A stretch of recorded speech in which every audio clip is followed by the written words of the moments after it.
The fluorescent lights of Sterling Corp hummed their usual soul-draining tune, a constant reminder that even the air in this place had a corporate discount. My desk, a beige island in a sea of beige cubicles, was less a workspace and more a designated zone for quiet suffering. For 10 years, I'd been the unseen architect of order, the silent guardian of deadlines, the human equivalent of a meticulously organized spreadsheet. My name is Eleanor Vance, and my job title, Senior Administrative Coordinator, was as exciting as watching paint dry, if that paint was a particularly drab shade of corporate gray. I was the cog that kept the gears turning, the oil that prevented the screeching, the unsung hero who knew where every stray stapler was, every lost file was, and every executive's deeply hidden caffeine addiction originated. And today, my decade of quiet competence was about to be spectacularly, irrevocably, and, I hoped, hilariously disrupted. It all began with Mr. Sterling himself, or rather, the man who currently occupied that title, Bartholomew "Barty" Higgins. Barty was less a CEO and more a walking, talking synergy vomiter. He'd arrived 6 months ago with a briefcase full of buzzwords and a jawline so sharp it could slice through a quarterly report. His management style was less leadership and more tyrannical whim. He operated on the principle that loud noises and aggressive posture translated to authority, and that anyone who didn't immediately adopt his jargon was either stupid or deliberately obtuse. I, regrettably, was often the latter in his eyes. My crime? Not understanding what leveraging our bandwidth for disruptive innovation actually meant beyond a vague sense of unease. This morning, Barty had summoned me to his cavernous office, a space so sterile it probably had its own microclimate. The only thing less inviting than the polished chrome furniture was the look on his face. It was the kind of look a cat gives a mouse before the final pounce, but with more expensive cologne. He was flanked by his 2 top lieutenants, Marcus, the head of marketing, whose smile was as genuine as a $2 bill, and Chloe, the head of HR, whose default expression was one of thinly veiled condescension. "Eleanor, come in. Sit down," Barty boomed, gesturing to a chair that probably cost more than my car. "We have sensitive matters to discuss." Sensitive matters. In Barty speak, that usually meant plotting to fire someone without cause, strategizing on how to underhandedly acquire a competitor, or planning the next mandatory team-building retreat that would involve trust falls and questionable campfire songs. "I need you to book a meeting for me," he continued, leaning back in his throne-like chair. "Very important, top secret, utmost discretion." He lowered his voice to a conspiratorial whisper, which, given the size of his office, was still audible from the lobby. "We're meeting with a third party, someone who can help us expedite certain transitions within the company." Transitions. Another Bartyism. It was his preferred euphemism for layoffs, firings, and the general dismantling of anything that didn't directly contribute to his personal stock options. Marcus chimed in, his voice slick as butter on a hot pan. "Think of it as a strategic alignment, a necessary recalibration of our talent pool to ensure maximum shareholder value."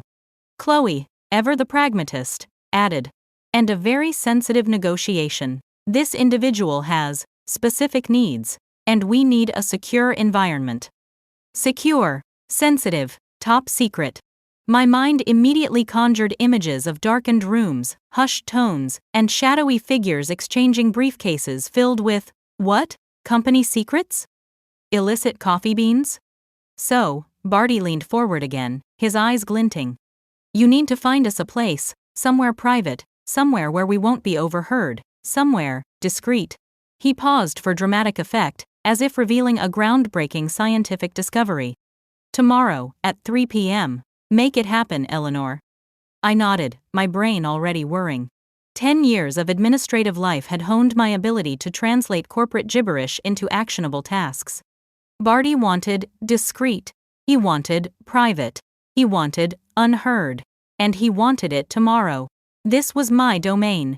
This was the quiet competence they always overlooked. "Understood, Mr. Higgins," I replied, my voice a calm counterpoint to his bluster. "I'll find the perfect location." As I left Barty's office, I carried with me not just an assignment, but a growing, mischievous glint in my own eye. They wanted discretion? They wanted secrecy.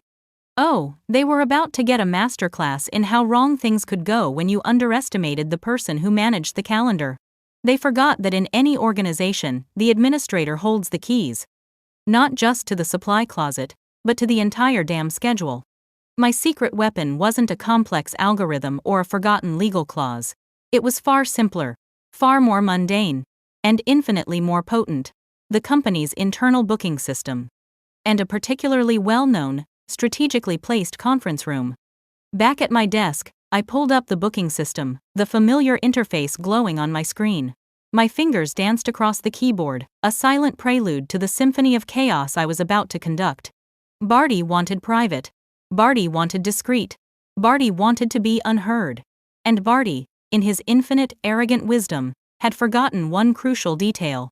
Sterling Corp's most notoriously transparent, most visible, and most utterly glass-walled conference room, the one colloquially known as the fishbowl, was notoriously difficult to book for any significant length of time. It offered zero privacy. Anyone walking down the corridor could see every handshake, every nervous twitch, every surreptitious glance.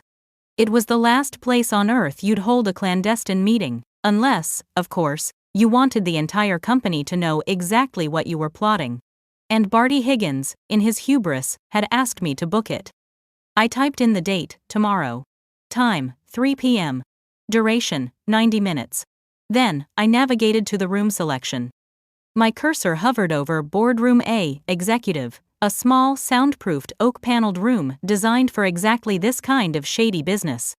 But my fingers, guided by a decade of simmering resentment and a sudden surge of strategic glee, veered left. They landed on Conference Room C, the glass house. I clicked. A little red notification popped up. Room C is in high demand. Please select an alternative. Perfect. I deliberately ignored it. I went through the motions. I tried to book Room C. I encountered an error. I panicked internally. I contacted the facilities department, a quick, pre-written email to myself, of course, to confirm availability. Then, with a flourish that would have made a concert pianist proud, I miraculously found a loophole. It involved a slightly adjusted time slot, a courtesy booking from an imaginary department head, and a carefully worded explanation about a last-minute IT upgrade that temporarily made other rooms unavailable. I essentially told myself, through the system, that Room C was the only option. I hit confirm. The system accepted it. A confirmation email zipped to Barty's inbox, Marcus's, Chloe's, and my own. It read, in part. Subject. Meeting confirmation, strategic alignment session. Tomorrow, 3 p.m. Conference room. C. The glass house. My heart did a little jig. They wanted to plot a coup, to discreetly dismantle the company from within, and I had just given them a stage bathed in the harsh glare of corporate transparency. They wanted to be unheard, but they were about to be seen by everyone. I leaned back in my chair, a slow, satisfied smile spreading across my face. Barty Higgins, Marcus, and Chloe. They thought they were pulling a fast one. They thought they had the invisible administrator right where they wanted her. They were about to learn that sometimes, the most effective way to handle a secret plan is to expose it to the brightest possible light. And this, my friends, was just the beginning. They had asked me to book their secret meeting. I had booked it, and the world, or at least Sterling Corp, was about to watch. My decade of diligent, unappreciated work had culminated in this single, beautifully orchestrated moment.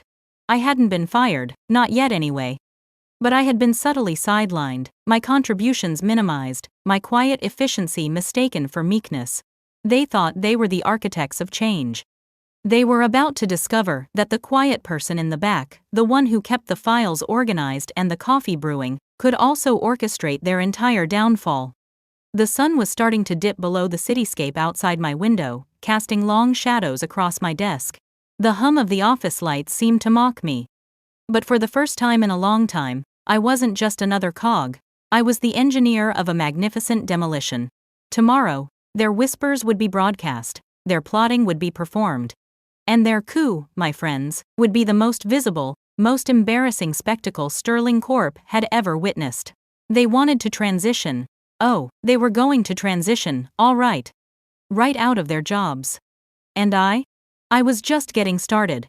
The quiet administrator had found her voice, and it was about to echo through those glass walls. The days that followed Barty's meeting in the glass house were a masterclass in controlled chaos, orchestrated from the quiet sanctuary of my own meticulously organized digital world. My revenge wasn't a sudden explosion, but a slow, deliberate implosion, engineered with the precision of a bomb disposal expert. Barty, Marcus, and Chloe had wanted secrecy, a whispered conspiracy to rewrite Sterling Corp's future. They got a spotlight, and I, Eleanor Vance, was the stage manager. My first order of business, once the confirmation email was sent, was to initiate the precautionary measures. This wasn't about malice. It was about ensuring that their ill-conceived coup wouldn't leave a trail of destruction that would harm innocent bystanders, or, more importantly, my own carefully cultivated reputation. I began by archiving every email Barty had ever sent me, from his increasingly frantic requests for agenda items, to his nonsensical pronouncements on synergy. Every communication from Marcus, dripping with his brand of marketing snake oil. Every passive-aggressive memo from Chloe, disguised as HR policy updates. I meticulously organized them into a series of encrypted folders, each labeled with a cryptic code that only I understood. It felt like creating a digital time capsule, each entry a tiny ticking bomb ready to detonate at my command. Next, I initiated a series of system maintenance protocols. This involved subtle tweaks to various company-wide software that I, in my decade of administrative service, had become intimately familiar with. I didn't delete anything, not yet. That would be too crude, too obvious. Instead, I implemented delays. Software updates that were scheduled to run instantly now took an hour. Automated reports that usually generated in seconds were now staggered over an entire business day. Critical client portals that required immediate access experienced intermittent connectivity issues. These weren't malfunctions. They were carefully timed inconveniences, designed to breed frustration and inefficiency.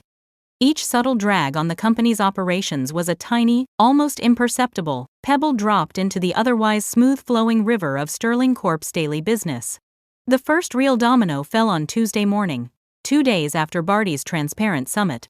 The system that managed Sterling Corp's client relationship management, a behemoth of data that Marcus's marketing team lived and breathed, suddenly decided to embark on an unscheduled, extended diagnostic cycle. It wasn't just slow, it was effectively frozen. Emails from key clients, detailing urgent requests and promising new business, began to pile up in their inboxes, but the CRM refused to acknowledge their existence, let alone process them. Marcus, known for his theatrical displays of client management, was reportedly apoplectic. Whispers filtered back to my desk through the hushed tones of sympathetic colleagues. "Marcus is losing it," said Sarah from sales, eyes wide with concern. "He said it's never been this bad. He's getting calls from our biggest accounts, and the system just shows them as pending verification. Pending for 3 days. By Wednesday, the ripple effects had become more pronounced. The automated payroll system, another of my domain's intricately managed beasts, also began to stutter. Instead of direct deposits hitting bank accounts on time, employees received automated notifications of processing delays. Some even received partial payments. Panic, a commodity Sterling Corp usually reserved for hostile takeovers, began to seep into the air like a toxic gas. I overheard Chloe, her usual steely demeanor cracking, on a hushed phone call in the hallway. "No, I don't know why payroll is delayed. The system is recalibrating. Apparently, there was a glitch. Glitch. The word hung in the air, a weak shield against the rising tide of anxiety. My colleagues, sensing a shift, began to text and email me, their messages a blend of concern and curiosity. "Eleanor, any idea why the reporting software is taking 10 minutes to load a single file?" asked David from finance. "My entire day is shot." Another message from an old friend in it. "Something weird is going on. Systems acting up everywhere. You got any insight?" I responded to each with a polite, if slightly vague, affirmation. "Just routine maintenance, I suspect. These things happen." Routine maintenance that I was meticulously orchestrating. The true beauty of my counterplay was its reliance on the very system Barty and his cronies had entrusted to me, the internal booking and administrative infrastructure. They wanted a private meeting? I gave them a spectacle. They wanted to consolidate power? I was inadvertently laying the groundwork for their downfall. The pivotal moment, the one that would irrevocably shift the balance, arrived on Thursday. Barty, no doubt seething from the operational hiccups and the growing unease amongst the staff, had summoned me again. This time, his summons was less a request and more a demand. Eleanor, get me Marcus and Chloe. We need to finalize our next steps, and I need absolute silence. Book me the executive boardroom. Immediately. The executive boardroom. A small, soundproofed, oak-paneled chamber designed for precisely the kind of clandestine discussions Barty craved. The irony was delicious. He thought he was reclaiming control, choosing a space of ultimate discretion. He didn't realize that the keys to that room, like so many others, were ultimately under my purview. I pulled up the booking system. My fingers, now seasoned veterans of bureaucratic warfare, flew across the keyboard. I located the executive boardroom for the requested time. It was free. Too free. A small, red flag in the system, usually indicating a conflict or a need for special authorization, caught my eye. It was connected to a rarely used security protocol, a remnant from a previous IT overhaul, designed to flag any attempts to book sensitive areas without proper dual authorization from both IT and legal. It was a relic, practically forgotten. Until now. With a calculated flourish, I initiated the booking. The system, as expected, flagged it. Booking requires dual authorization from IT and legal, it declared in stark, unforgiving text.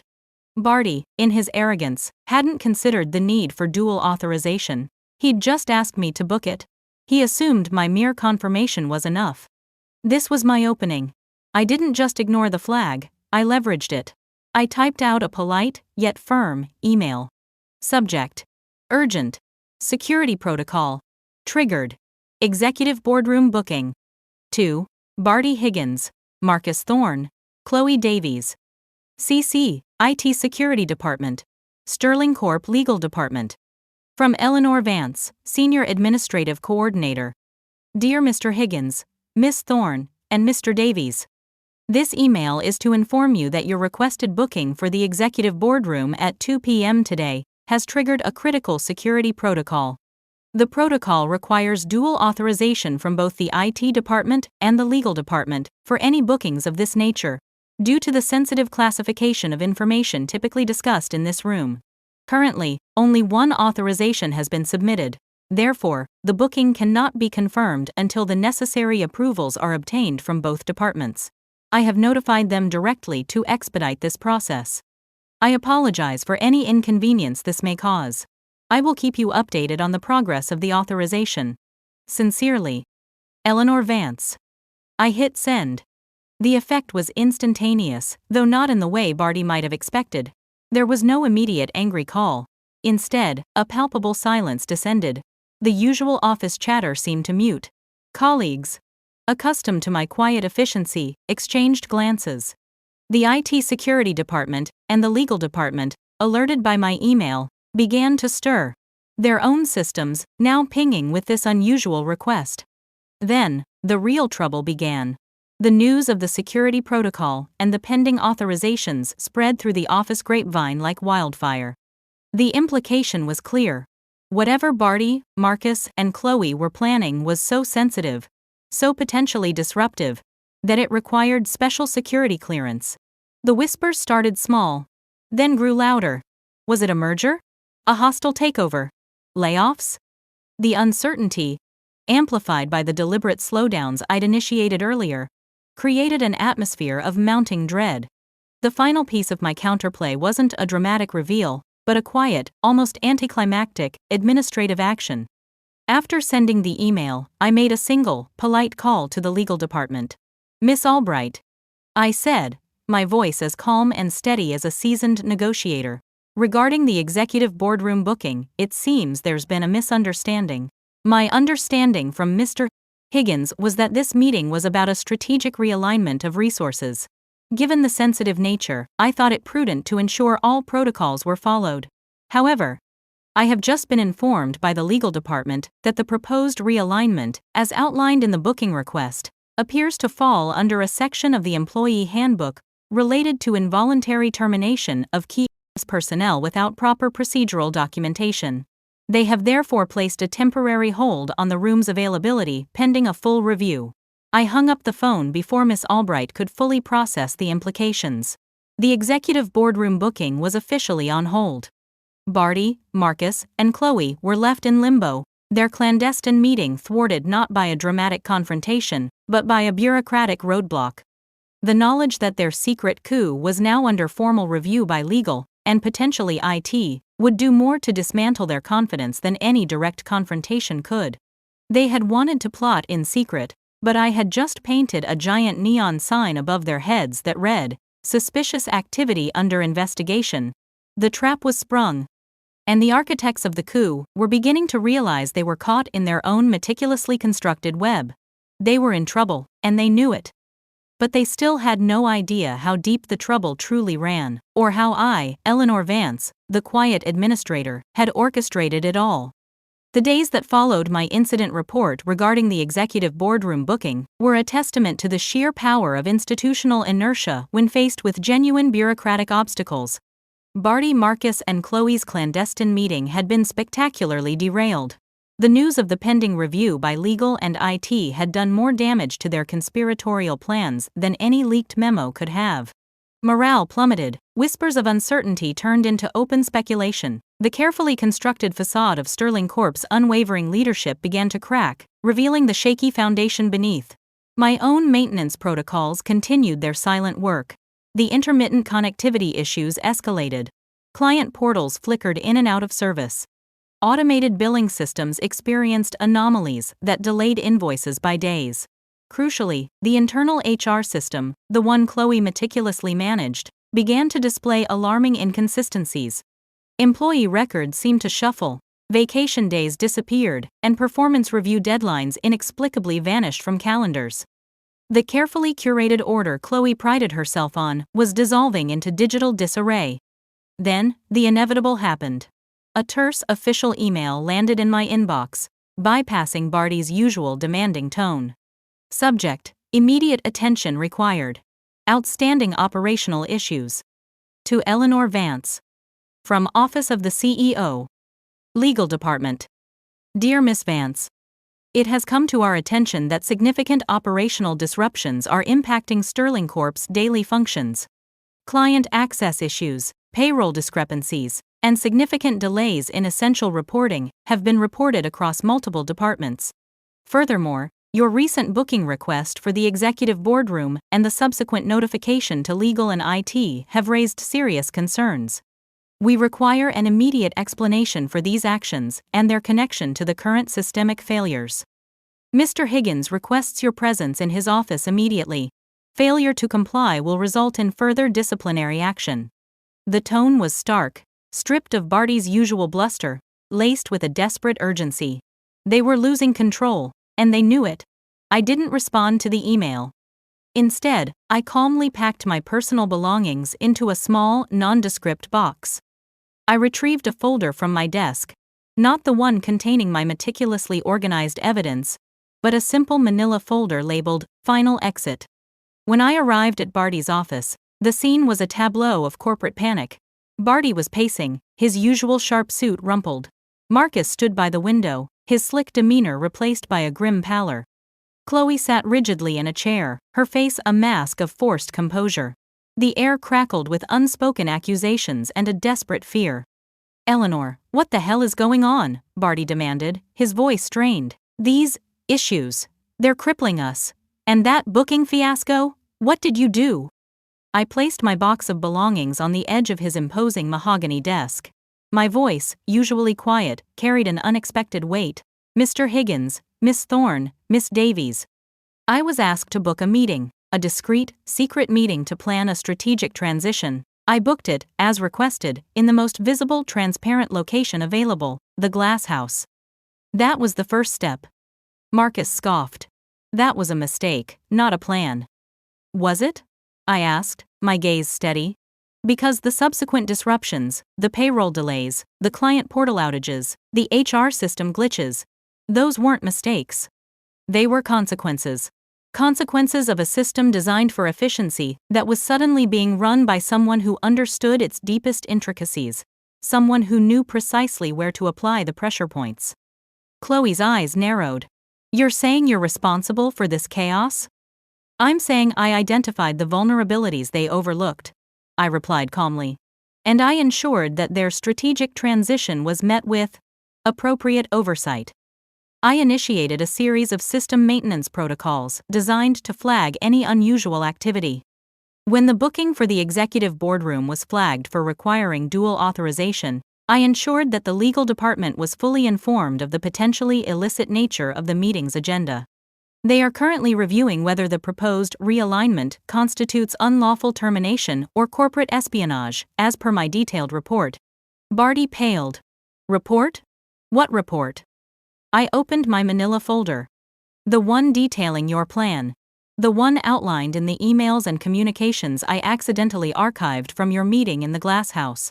The one detailing your intention to oust the existing board, seize control, and implement your own agenda, all at the expense of the company's current structure and its employees. I slid a few printed emails across the desk. Barty's own words, chillingly clear. This is nothing, Barty stammered, picking up a page with trembling fingers. You can't possibly. Oh, but I can, I interrupted, my voice gaining a steely edge. You wanted to book a secret meeting. I ensured the entire company knew something clandestine was happening. You wanted to transition Sterling Corp. I've ensured that transition will be subject to the full scrutiny of regulatory bodies and internal audits. And now, I leaned forward, my voice dropping to a near whisper. We have two options. I paused, letting the weight of my words settle. Barty, Marcus, and Chloe stared at me, their faces a mixture of shock, disbelief, and dawning horror. Option A, I continued, is that you acknowledge your actions. You resign immediately, effective today. Mr. Higgins will step down as CEO. Miss Thorne as head of marketing. And Miss Davies as head of HR. You will forfeit all stock options and bonuses related to this proposed coup. In return, I will agree not to pursue further legal action or disclose the full extent of your plans to the board or regulatory bodies. Your resignations will be handled quietly, with the narrative being a mutual decision for personal reasons. The operational disruptions will cease immediately, and I will work with IT and legal to restore normal functions. Barty scoffed again, a weak imitation of his former bluster. And option B? My gaze hardened. Option B is that you refuse. In that case, I will present my full dossier, the archived communications, the detailed evidence of your plot, the deliberate manipulation of company systems to cause financial and operational damage, and the fact that you attempted to bypass critical security protocols, to the Sterling Corp board, the SEC, and any relevant regulatory agencies. This will result in immediate termination for cause, significant financial penalties, potential legal charges, and irreparable damage to your reputations. Furthermore, the operational disruptions will continue until every single one of your actions has been fully investigated, which could cripple the company for months. Silence descended, heavy and suffocating. Barty looked from the printed emails to me, his eyes wide with a desperate calculation. Marcus had gone ashen. Chloe, for the first time, looked genuinely terrified, her carefully constructed composure shattered. Finally, Barty spoke, his voice a raspy whisper. You can't do this. I already have, I stated, my voice devoid of emotion. The decision is yours. Option A, or option B. He looked at Marcus, then at Chloe. Their faces offered no support, only reflected his own mounting dread. With a defeated sigh, Barty slumped back in his chair.